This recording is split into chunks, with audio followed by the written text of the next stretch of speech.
Welcome back. కరీంనగర్లో మందుబాబు హల్చల్ చేశాడు. తాను మద్యం తాగాను, జైలుకెళ్తానంటూ పోలీసులతో వాగ్వాదానికి దిగాడు. డ్రంక్ అండ్ డ్రైవ్ టెస్ట్లో పాజిటివ్ రావడంతో జరిమానా విధించారు.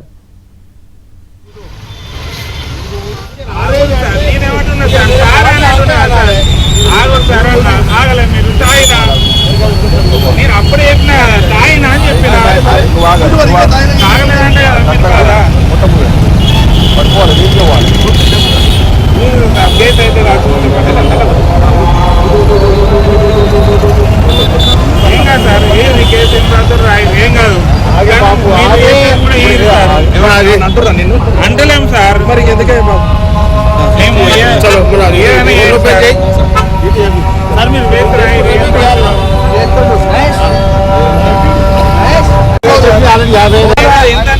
ఫైన్ కడితే జైలుకి పోతా. కానీ మీరు ఏ సైడ్ ఎత్తలేరు కదా, పని చేసుకుని బతుకోవడం